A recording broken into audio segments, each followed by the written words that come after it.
임차권 등기를 한 다음에 소액 임차인의 최우선 변제권 배제, 그죠? 이 규정이 있습니다. 6조 6항 보시면 임차권 등기 집행에 따른 임차권 등기를 마친 건물을 그 이후에 임차한 임차인은 14조에 따른 우선 변제를 받을 권리가 없다 이렇게 됐어요. 없다. 그러니까 소액 임차인 우선 변제권은 배제한다 이런 겁니다. 임차권 등기가 된 집에 누가 들어가겠나 싶은데 뭐 들어가는 사람이 있죠. 임차권 등기하고 나서 나가버렸습니다. 다른 사람이 나가버렸어요. 그 기존 사람이 나가버렸는데 그 임차권 등기 상태에서 누군가 들어왔단 말이에요. 그러면 그 사람은 소액 임차인으로서 배당받을 수는 없다라는 거예요.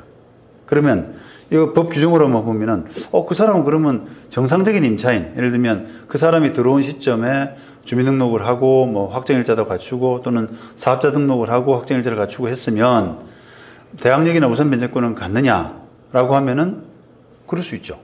그죠? 법에는 지금 소액 임차인으로서 받을 권리가 없다라고만 되어 있잖아요. 그죠? 그래서 이게 어쨌든 지금 법문에서는 소액 임차인의 우선 변제권을 인정하게 되면은 이게 임차권 등기 해놓은 게 전혀 이제 무색해지는 약간 임차권 등기의 의미가 퇴색될 수 있는 우려가 있기 때문에 법은 지금 이렇게 규정을 하고 있습니다. 자, 그런데 앞서 말씀드린 것처럼 그 최우선 변제권은 없지만 대항력이나 우선 변제권은 가능하냐라고 하는 부분은 사실은 뭐 그 반대 해석상으로 보면은 법문 반대 해석상으로 보면은 당연히 가능하다고 할 수 있죠. 그래서 이게 이제 사실은 이제 그 전에도 우리 해석상으로 뭐 그거는 가능하다 이렇게 우리가 이해되고 있었는데 학자들이나 뭐 법조인들은 그건 뭐 법의 취지가 그런 것 같구만. 조금 이상하긴 해도 그게 뭐 그 사람들마저 그 사람들을 대항력 우선 변제권까지 인정하지는 않는 것으로 그렇게 보기는 어렵다. 해석상 이렇게 봤는데 막상 이제 그게 대법원 판결이 최근에 선고가 되면서 그게 조금 논란이 된 이슈가 됐습니다. 여기 23년도 대법원 본소는 이제 부당이득금, 그다음에 반소는 보증금 반환된 사건입니다. 요거는 이제 이렇게 보시면 돼요. 그 지금 주택이죠. 그 주택을 그 경매를 누군가 낙찰받아서 그 세입자를 상대로 나가고 보증금 부당이득 해. 왜냐하면 너가 아무런 계약 관계 없이 그냥 무단으로 살았기 때문에 부당이득 해라고 청구를 했는데 그 세입자는 거기에 있는 임차인은 나 적법한 임차인이야. 나한테 보증금 돌려줘. 나 대항력 있는 사람이야. 너한테. 요런 이제 주장을 한 겁니다. 근데 이 사실관계가 지금 어떻게 되냐면 기존 임차인이 돈 못 받아서 임차권 등기를 해두고 나간 상태에서 이 사람 지금 문제의 피고입니다. 피고가 다시 들어왔어요. 다시 들었다. 그래서 이제 이 사람이 들어와가지고 주민등록하고 뭐 확정일자를 받고 이런 상태가 된 거죠. 자, 그렇다 그러면 그 집은 지금 이제 그 등기부를 떼보면 먼저 있는 임차권 등기, 나가면서 이제 임차권 등기를 하고 나갔거든요. 그래서 임차권 등기 이외에는 나머지는 선순위 말소 기준 권리가 없습니다. 그러다 보니까 이 낙찰이 됐을 때 이 지금 두 번째 들어온 현재의 그 세입자가 과연 대항력이 있느냐 없느냐라고 하는 부분이 이 기존의 임차권 등기, 설정된 임차권 등기 때문에 논란이 된 사건입니다. 그런데 원고는 야, 임차권 등기가 엄연히 있는데도 너 들어왔으니까 너 대항력 우선 변제권 못 받아.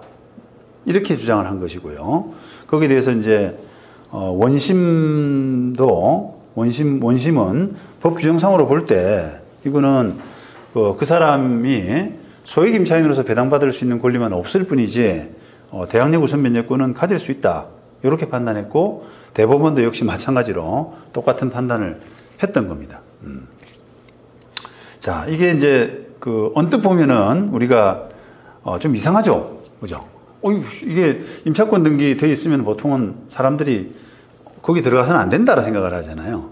왜냐하면 뭔가 남이 지금 보증금 못 받고 등기 걸어놓고 나간 상태에서 뒤에 들어가서 거기다 보증금 주고 이해관계를 맺게 되면은 이게 내가 권리구제를 못 받을 것 같은데라는 생각 때문에 사실은 이게 이제 임차권 등기 이후에 새로 들어가는 임차인이 거의 없습니다. 거의 없어요. 그러다 보니까 이런 임차인이 어떤 나중에 경매돼 가지고 이런 지경이 될 때 어떤 대접을 받느냐, 소위 말하면 어떤 지위를 가지느냐라고 하는 케이스가 별로 없었어요.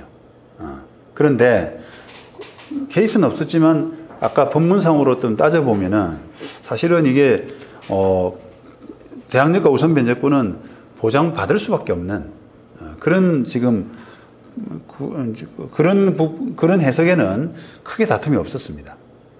자, 그래서 이게 이제 이 판결을 이제 놓고 보자 그러면 이제 그런 생각을 해야 되는 겁니다. 이 사건만 놓고 보자 그러면 내가 저런 세입자가 있는 물건을 낙찰받아서는 안 되겠구나. 왜냐하면 대항력이 있으니까. 이런 생각을 이제 해볼 수도 있고요. 근데 그거보다는 훨씬 더 중요한 문제가 이게 임차권 등기를 해놓고 무작정 나가버리는 경우에 요즘 보증금 못 받아서 굉장히 어수선하잖아요. 그래서 그런 와중에 이제 임차권 등기 걸어 놓으면은 대항력 우선 변제권 보장받고 이제 하기 때문에 또는 이자도 받을 수 있고, 그죠? 이사 나가면 이자도 받을 수 있고 하는 것 때문에 너무 쉽게 그냥 집을 비우고 임차권 등기 걸어 놓는 경우가 너무 많단 말입니다. 그런데 만약에 임차권 등기가 걸린 상태에서 다른 세입자가 이렇게 뚝 들어와 버렸다라고 하게 되면은 경매가 되겠습니까? 그죠? 경매가 안 되죠. 낙찰 받는 사람은 처음에 세입자 보증금도 부담을 해야 되고, 그 다음에 두 번째 들어온 이 세입자의 보증금도 떠안아야 될 수도 있는 상태가 되거든요.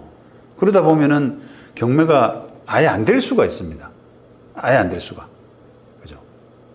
그러면 이제 이게 임차권 등기 걸어놓고 뭔가 이득을 보겠다라고 하는 그런 마인드가 조금 문제가 있다는 거예요. 그래서 그런 부분을 좀 조심하셔야 될 것 같고, 이게 장기적으로는 법을 좀 고치는 것도 필요하지 않을까. 이게 지금 법을 이렇게 최우선 변제권만 인정하지 않는다라고 하는 것은 그게 그 정도만 하더라도 이 임차권 등기 한 사람의 권리를 보호할 수 있다라고 했는데, 지금 이제 이렇게 막상 문제가 터져서 뒤에 들어온 사람이 생기고 그 사람이 대항력 우선 변제권을 가지게 되면 임차권 등기한 사람의 지위 보장에는 좀 구멍이 생기는 게 아닌가라는 생각이 드는 거예요. 그래서 이걸 향후에 이제 법 개정을 통해서 임차권 등기 이후에 세입자는 대항력 우선 변제권을 못 가진다라고 하는 부분도 어떤 검토가 돼야 되는 그런 부분도 한번 생각해 볼 수 있는 그런 단계까지 지금 왔다고 보여집니다.